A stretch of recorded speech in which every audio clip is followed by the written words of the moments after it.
الكرام، ونسعد في وجودنا معكم بإذن الله. حياك الله، حياك الله أخي أنس. أهلا وسهلا بكم، وأهلا وسهلا بكم مشاهدينا الكرام في حلقة جديدة، ونسأل الله عز وجل أن يجعلها حلقة مباركة، اللهم آمين. اللهم آمين. مشاهدينا الكرام، في الحلقة السابقة تحدثنا عن أهمية مواقع التواصل الاجتماعي، وفي إحدى محاور هذه الحلقة تحدثنا عن أن مواقع التواصل الاجتماعي قد تكون بوابة للعلم، ومن هنا أتى تساؤل: هل ما زال التعليم أصلا في حد ذاته بوابة نجاح؟ هذا التساؤل أتى من ماذا؟ أتى من القول الذي يقول يوجد طرق كثيرة للنجاح آخرها التعليم. أنا يعني أستطيع أن أحقق النجاح بدون التعليم. فوضعنا هذا العنوان وهذه القضية بين يدي مشاهدينا الكرام، أو بين يدي ضيفي في هذه الحلقة، حتى نناقش هذه القضية الحساسة جدا بالمناسبة، التي تؤثر على كثير من مسامع الشباب. طيب، بداية يا أخي أنس، خلينا أبدأ بمفهوم التعليم بشكل مختصر حتى أنطلق منه إلى قضية هذه الحلقة. ما هو التعليم؟ طيب، حياك الله عبد الرحمن، وحيا الله المشاهدين الكرام كلهم في هذه الحلقة التي يعني إن شاء الله أن يكون الطرح فيها طرحا مباركا. خليني يا عبد الرحمن أنا أعرف العلم بشكل مبسط. العلم هو كل معرفة تصل إليها من خلال دراسة منظمة وتجربة وتحليل، وهي طبعا أداة تساعد الإنسان أن يطور نفسه ويفهم الحياة ويبتكر حلولا جديدة.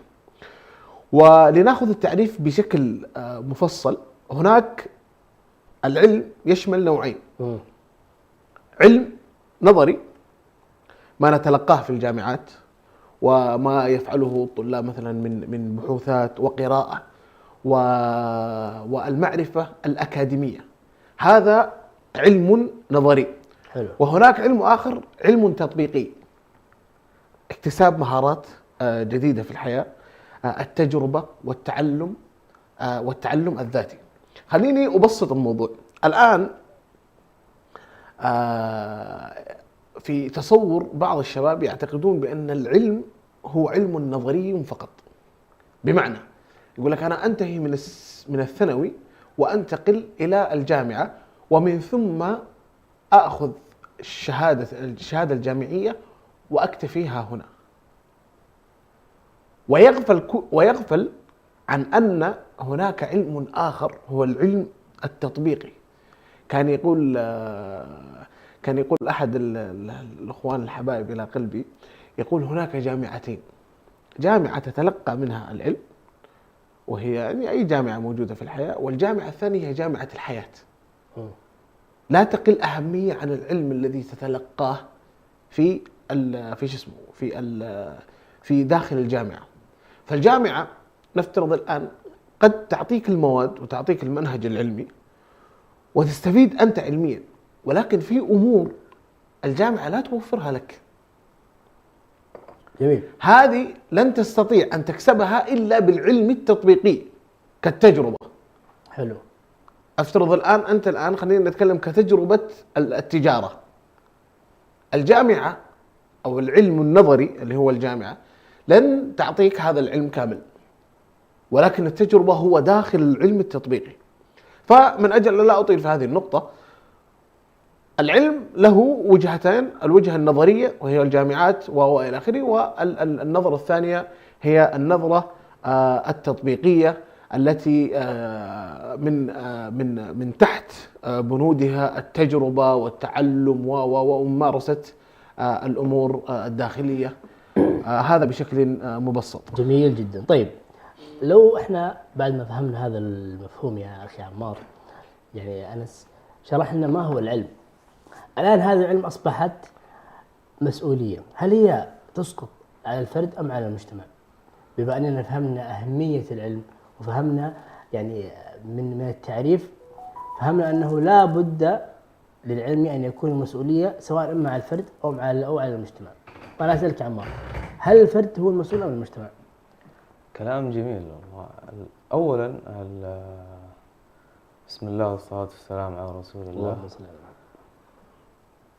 أولا العلم هو مسؤولية الجميع، لكن دائما الفرد هو بيكون الأساس في بناء المجتمع. لما الفرد يكون هو يكون المسؤولية عليه ويحس بالمسؤولية، ترى هو بيكون من أساسيات المجتمع. يعني مثلا الفرد يقدر يتعلم بكيف ما يبغى، بالطريقة اللي يبغاها، التخصص اللي يبغاه، في المجال اللي يبغاه. ثانيا يقدر يتحمل مسؤولية عن مستقبله ويحدد كيف يستخدم العلم. جميل. وعندنا برضو يتخذ، حتى لو كان المجتمع متأخر، الفرد دائما يعتبر أنه مكمل لذا المجتمع. ثانيا عندنا مسؤولية المجتمع. جميل. يعني احنا لو لخصنا الموضوع، هل المسؤولية تقع على الفرد أم على المجتمع؟ تقع على الفرد أولا. تقع على الفرد بشكل أكبر. الأساس هو الفرد. جميل. ثم يأتي المجتمع، لأن المجتمع يتكون من أفراد، وبالتالي جميل، والأفراد يكونون المجتمع. جميل جدا. جميل والمجتمع جداً. عندنا مع شيء مهم، له دور حاسم في فرض مثلا بيئة للتعليم، يتيحون فرص لتطوير التعليم، بحيث يكون في مراكز ثقافة، يكون في مكاتب، مدارس تهتم في التعليم، وهذا بالنسبة للمجتمع. جميل جدا. طيب، خلينا نرجع لك يا أنس. لو ربطنا التعليم بالنجاح، وجاك سائل يسأل لماذا يعتبر التعليم هو أساس النجاح، أو العلم هو أساس النجاح؟ طيب، هذا سؤال جدا جدا عميق في الحقيقة أخي عبد الرحمن، ولكن خليني أنا أبسط لك إياه في عدة أمور بمفهومي الشخصي. جميل. الأول، أنه لماذا يعتبر العلم أساسا للنجاح؟ لأنه يعطي قدرة على الفهم واتخاذ القرارات الصحيحة. فالإنسان كإنسان شاب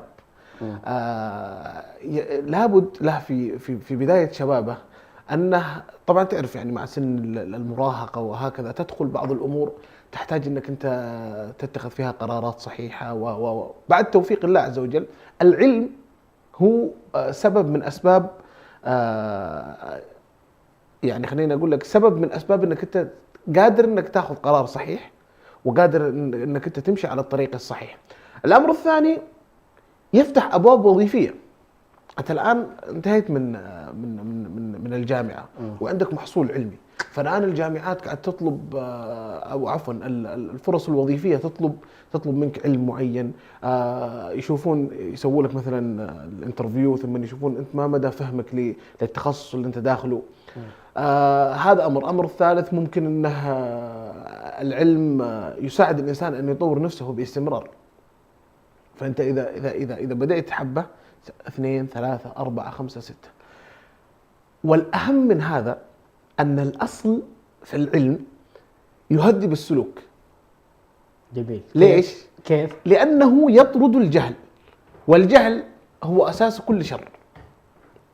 هذه ترى نقطة جدا مهمة، بأنه العلم، الإنسان المتعلم يهذب السلوك، فعندما يهذب السلوك العلم هذا يطرد الجهل. وانت خلينا نفند حبة حبة. الأشياء أو مصدر كل شر ناتج من الجهل، كالكذب، التحايل، السرقة وإلى آخره.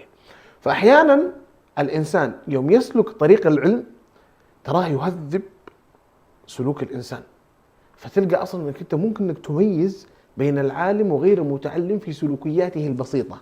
ما قلت لك أعطيه بحث وأكتب عشان تعرف، لا، أنا أستطيع أني أنا أميز العالم من غير العالم في سلوكياته الحياتية.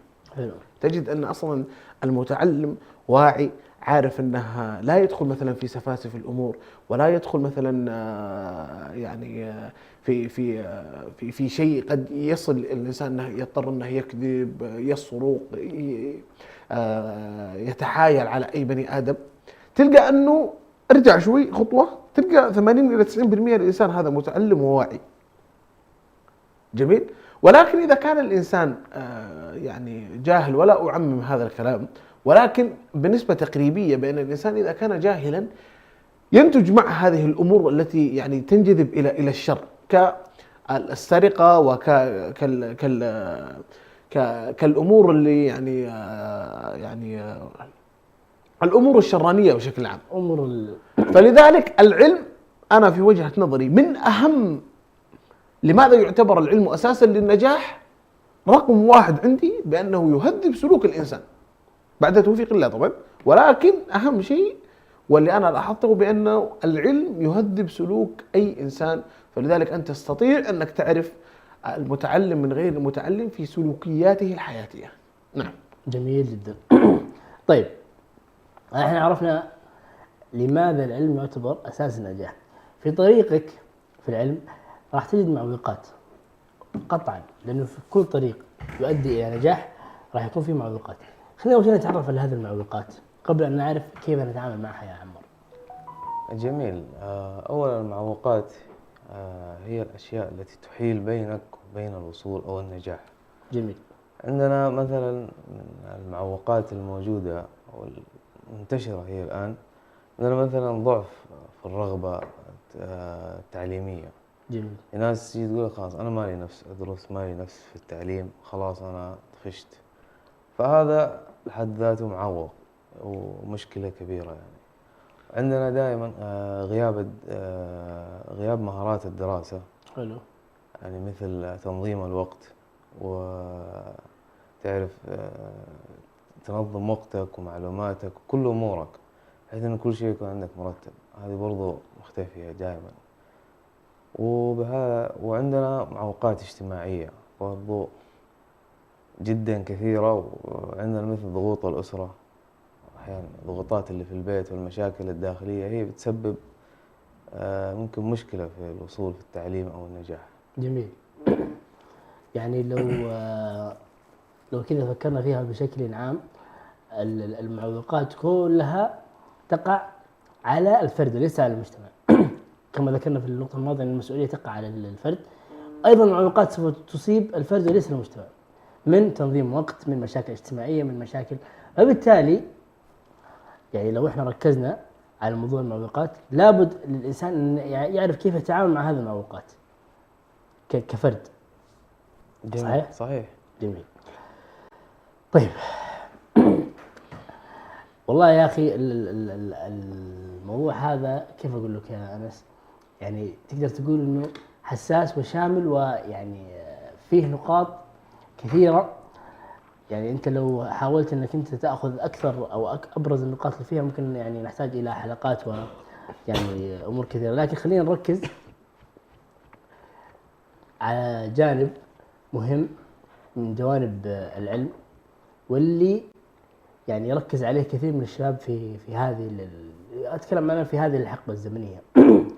واللي يقول لك يعني العلم في كثير من الأمور مرتبط بشيء اسمه شهادة. يقول لك يا أخي ادرس عشان تأخذ شهادة، تعلم عشان تأخذ شهادة. طيب لو جينا نأخذ الشهادة هذه، هل فعلا الشهادة هذه تكفي وحدها، ولا لابد ان احنا يعني ندعمها بامور اخرى؟ طيب هذا سؤال حساس. نعم. اي عمر ال20 هذا. يدور كثير. صحيح. ولكن خليني انا اعطيك فلسفتي في الموضوع هذا. انا في وجهة نظري ان الشهادة وحدها ليست كافية. وانا هنا هذه وجهة النظر اللي اتكلم عنها. انا الان لو اني عندي ابن جامعي وجاني بمعدل منخفض، الآن خليني يعني لا أعمم، ولكن أغلب الآباء يطلبون المعدلات العالية عند أبنائهم. وأنا من وجهة نظري أرى بأنه أنا لا يهمني المعدل. أنا كأب لو عندي ابن أنا لا يهمني معدل كم، ما أبغاك تجيب لي 4 من 4. أنا لو تطلع لي ب2.5 وأنت فاهم التخصص اللي أنت درسته خيرا لي من أن تطلع 4 جميل وأنت فهمك نص، ما أنت فاهم إيش التخصص أو فاهم ربع منه. حلو. فالشهادة بس يا أخي خلينا نكون واقعيين عمليين. هل فعلا هذا الكلام يأكل عيش هذا الزمن؟ هل أنا بروح عند الناس بقول لهم يا جماعة الخير ترى أنا معدلي 1.5 بس ترى أنا فاهم 1.5، ويجيك واحد ثاني معدله 3 بس يقول ترى أنا والله ماني فاهم.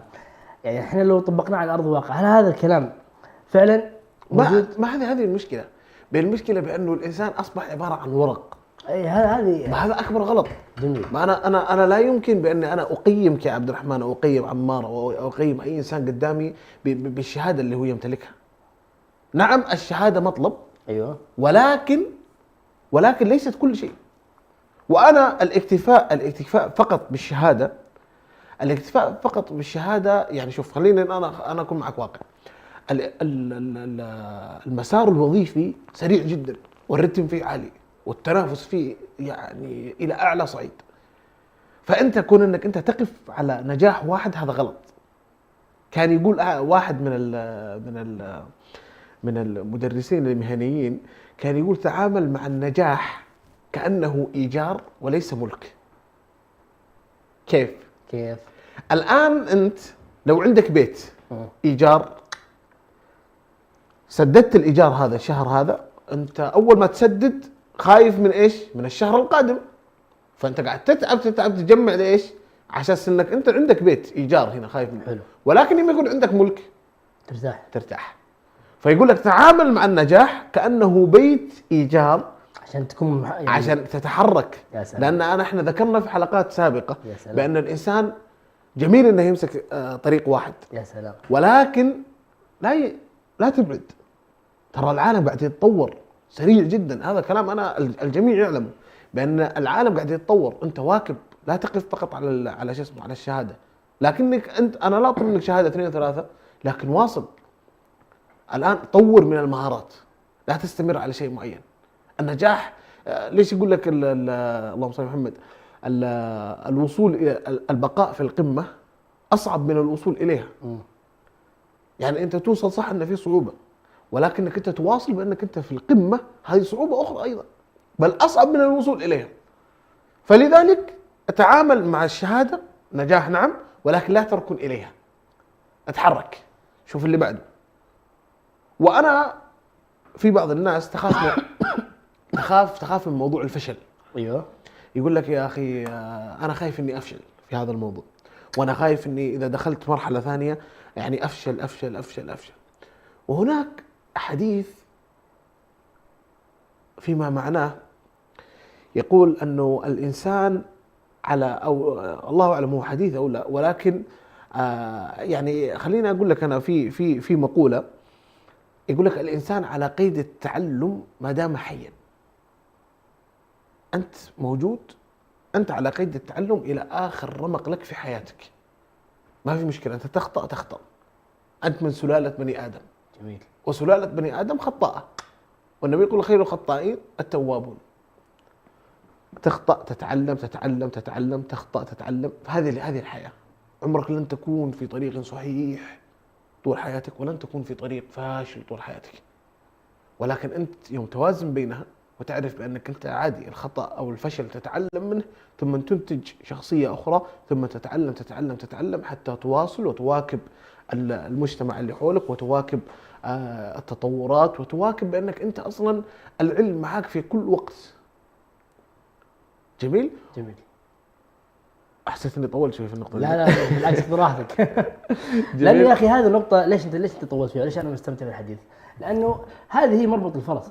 يعني فكرة يعني الشهادة وفكرة العلم مفهوم ارتبط مع بعض في هذا الزمن بشكل كبير جدا. أنا بكلامك الآن فصلنا فكرة العلم عن الشهادة. صحيح ممكن تكون الشهادة واحدة من أساليب النجاح بحسب ما ذكرت، ولكن العلم شيء مختلف تماما عن الشهادة. لابد الناس إني أفهم. يا أخي في مصطلح يعني هو بالإنجليزي يسمونه السيلف ليرنينج، اللي هو التعلم الذاتي. هو منتشر عند الإنجليز كثير. ليش؟ لأنه أنت كونك دخلت الجامعة هذا يعني أنك أنت قفلت ملف العلم خلاص. يعني أنا بس العلم مرتبط عندي بالجامعة، أطلع من الجامعة خلاص أنا إنسان أمارس حياتي طبيعية فاشل، ما أفكر أبدا في شيء اسمه علم. لا.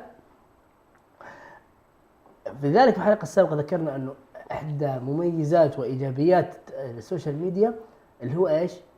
اللي هو التعلم والعلم، وانك انت ممكن تستفيد من مهاراتك وتطور مهاراتك والى اخره. لكن لما نجي عند شخص يعتبر العلم عباره عن شهاده، ما راح يستفيد من مواقع التواصل الاجتماعي، لانه الجامعه والشهاده ما هي يعني لما يجي واحد يدرسك في الجامعه ما راح يفتح لك انستغرام ولا تيك توك ويعلمك. فشوف الحين انت ربطك لهذا الموضوع اثر عليك في الجامعه. طيب عمار،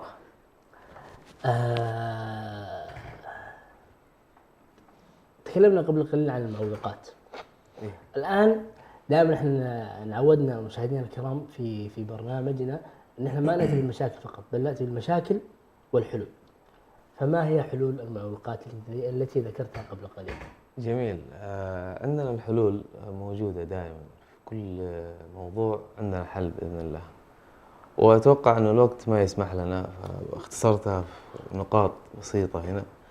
أقول لك أولا الحلول الموجودة: تطوير المناهج وأساليب التدريس، عندنا تأهيل المعلمين جميل. وتطوير مهاراتهم، جميل.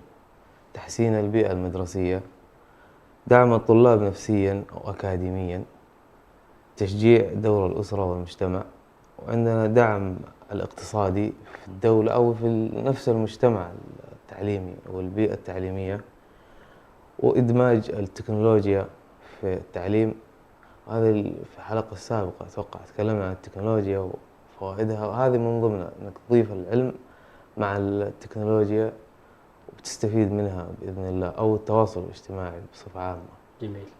وعندنا نهاية تعزيز الدافعية لدى الطالب بحيث تنمي مهاراتهم وتحتوي زي ما تقول كل شخص أو كل مجموعة أو كل جهة تحتوي الطلاب ومهاراتهم، الطريقة التعليمية التي عندهم. جميل. جميل. وهذا الله أعلم إن شاء الله. جميل. جميل. هذه الحلول طبعا عمار اسلوبها مباشر واضح، يعني يعطيك المشكله ويعطيك الحل. نعم. من دون اي يعني بسم الله الرحمن الرحيم، الدواء هذا يبغى يطيح من النوم، يعني من دون اي يعني زياده في الكلام. وهذا شيء جميل ويجعلك تركز على يعني حلول معينه. لكن لو قلت لك اعطيني ابرز واهم حل من الحلول اللي انت ذكرتها قبل قليل، ايش الشيء اللي ممكن يركز عليه الشاب ويساعده في تخطي المعوقات اللي ذكرتها قبل قليل؟ هل مثلا الدافع الذاتي، هل مثلا التعلم، هل مثلا خطط المجتمع، هل والله شوف، بالنسبة للحل اللي دائما هو من نفس الشخص دائما. حل يكون أول شيء في رغبته في التعلم، حب تطوير النفس دائما. إذا كان عندك تطوير النفس دائما وبيكون الحل لكل المشاكل اللي عندك. في ناس دائما تطلع من بين زي ما تقول من بين كل المشاكل وتطلع سبحان الله في المجتمع ناس توصل مراتب عالية، توصل بعضهم الرئاسة، بعضهم دكتور، بعضهم في مجال معين. هذول كلهم طالعين من نص المشاكل. فأنا دائما أقول التطوير النفسي، حب الاجتهاد، حب تطوير العلم في نفسك هو دائما اللي بيوصلك للحلول الناجحة إن شاء الله. يعني أهمها أن الشاب يركز على الحافز والدافع الذاتي. أنت إذا ما طورت نفسك أو ما قبلت إنك تطور من نفسك، ترى ما المساعدات الخارجية ما بتأثر دائما. فهذا هو أشوف الحل دائما الواضح والأسهل يعني. جميل جدا، أشكرك شكرا جزيلا أخي عمار. الله يسلمك ويبارك فيك. أنس، هل من كلمة؟ أكيد، لا شك لا شك. طيب، في النهاية عبد الرحمن، العلم ولا يهون أخي عمار لم يفقد قيمته، ولكنه تغير في أسلوبه. العلم قيمة ثابتة، ولكن تتغير الأدوات. ارجع شوي للأجيال السابقة بتلقى بأنه ما عندهم الفرص الموجودة الآن. سالفة التعلم الآن بشكل كبير جدا موجودة، وقيمة العلم ثابتة، والأدوات تتطور يوما بعد يوم. فلا مجال للعذر بأن الإنسان لا يوجد له طريقة إلا أنه يزيد من علمه. لا مجال للعذر، وإنما كما ذكر عمار بأنه هذه أشياء ناتجة من أمور داخلية. هل في دافع؟ هل في قوة وعزيمة؟ أما جميع المحركات موجودة. وخير علم يا عبد الرحمن الإنسان ممكن أنه يتعلمه حتى يفيد به العباد هو العلم الشرعي. جميل. الله عز وجل يقول في القرآن، وأيضا إضافة إلى هذا العلم الشرعي طبعا يا أخي ما في أجمل من أنك أنت يعني تعلم دين الله عز وجل. تطور نفسي، أجر، وفتوحات إلهية أصلا تلقاها أمام الناس. يعني تخيل عبد الرحمن أنك أنت تتعلم ممكن الدين الشرعي ثم يسلم على يدك شخص. الله. ما أجمل يعني إيش يعني أنت كسبت أجر وكسبت العلم الكبير. وفوق هذا كله الله عز وجل يقول في القرآن إيش؟ يرفع الله الذين آمنوا منكم والذين أوتوا العلم درجات. الله عز وجل ميز أهل العلم عن غيرهم. وقال في آية أخرى قل هل يستوي الذين يعلمون والذين لا يعلمون. فهو هذا تمييز بين العلم، بين الإنسان العالم والغير متعلم. ثم في رسالة جدا مهمة أنا أختم بها. حاول أن تستحضر دائما النية الطيبة في التعلم. كيف تستحضر النية الطيبة؟ بمعنى أنك أنت تتعلم لتفيد أمتك. جميل. وليس أن تتعلم من أجل أنك تطلع على رؤوس الناس. في بعض صنف من البشر أنا أوجه لهم رسالة من ها هنا. هذا عادة النية. أي أنت إذا بتتعلم من أجل أنك تشوف نفسك على الناس، اكفينا والله اكفي، يعني اجلس في البيت وخلك على فشلك. أما أنك أنت تتعلم من أجل أنك أنت تتقدم على هذا وهذا وهذا وهذا، لا. وأنا أقول من يعني هذه خليني أسميها مثلا فضفضة شوي. دائما سبحان الله الإنسان الذي يرى أنه متعلما أو يتعلم من أجل أنه يعني يتطاول على الناس، ترى الله عز وجل يسقطه والله العظيم. لأن ليش؟ أنت لو تنظر إلى سيرة الأئمة الكبار جدا تجد أن التواضع ترى صاحب لهم. دائما ما كانوا ترى يعني يشوفون نفسهم على الناس. دائما يعني في نسب الشيء إلى توفيق الله عز وجل، بأن الله جهل فلان وفلان وفلان وفلان وميزك أنت يا أيها العالم بعلم عن باقي الناس. فكان بعضهم يقول والله والله لست بشيء ولا مني شيء، والله ما زلت أجدد إسلامي كل يوم. هذا شيخ الإسلام ابن تيمية يقول كذا. يوم جاء أحد طلاب قال له يا أخي إيش العلم اللي عندك أنت؟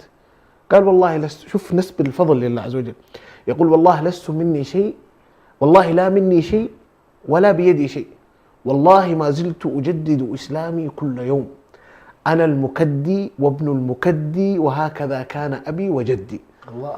المكدي في لغة بعض أهل العراقيين هو الشحاذ. فشوف أنه هو كيف كان ينسب نفسه ويعني ينسب الفضل هذا لله عز وجل، رغم أنه يعني هذا وصل إلى علم كبير جدا. بل بعض المحبين له كان يقول حق لشيخ الإسلام ابن تيمية أن يرى نفسه من كثر العلم اللي عنده. ومع ذلك كان يقول بأنه مثلا يقصد المساجد القديمة ويعفر وجهه في التراب ويبين حاجته لله وإلى آخره. ليش؟ لأن عرف بأن الله عز وجل ميز هذا الإمام عن بقية المجتمع، فلم يرى نفسه متميزا بقوته ومن هذه الأشياء، ولكن نسب الفضل لله عز وجل. فلذلك الله عز وجل أبقى علم شيخ الإسلام إلى هذا اليوم. الآن تلقى الكتب يدرسونها في الجامعات ببركة وتوفيق، لأنه دائما ينسب هذا العلم لله عز وجل. ولكن واحد يعني ماخذ لي شهادة عادية يعني يطربق السماء ويعني تحس انه انت اذا اخذت هذا العلم من اجل انك تتعالى على الناس والله ما منه فائده. ولكن اذا بل ما الله ما يبارك فيه. نعم، ولكن اذا اخذته من اجل انك تفيد العباد وتفيد الاسلام والمسلمين هنا ابشر. ولكن اذا اخذته في العكس فهذا الامر يدور حول النية. ويعني أنت إيش بداية نيتك في أخذ العلم؟ ونسأل الله عز وجل طبعا أن يجعلنا هداة مهتدين، وأن يعلمنا ما ينفعنا، وأن يبارك فيما يعلمنا أو بما علمنا، وجزاكم الله خير، ونسأل الله عز وجل أن نكون وفقنا للطرح المفيد. شكرا لك عبد الرحمن وعمار. الله إليك أخي أنس. الله يحييك أخي عمار، والشكر موصول لكم أعزائنا المشاهدين. وتذكروا دائما أن الله تعالى عز وجل في الآية الكريمة: فاعلم أنه لا إله إلا هو واستغفر لذنبك. بدأ بالعلم قبل العمل، في إشارة إلى أن كل الأمور في هذه الدنيا سواء كانت دنيوية أو أخروية تبدأ بالعلم ثم العمل، لا بالشهادة ولا بأي شيء آخر، إنما بالعلم ثم العمل. فالعلم بلا عمل هباء، والعمل دون علم هباء أيضا. شكرا جزيلا لكم مشاهدينا الكرام، نلقاكم بإذن الله في الأسبوع القادم في نفس التوقيت، والسلام عليكم ورحمة الله وبركاته. المجد صرح وللإبداع رواد، وفي الشباب يكون الخير وقاد. للمجد صرح وللإبداع رواد، وفي الشباب يكون الخير وقاد. لله نعمل والقرآن منهجنا، به نسود كما أجدادنا زادوا.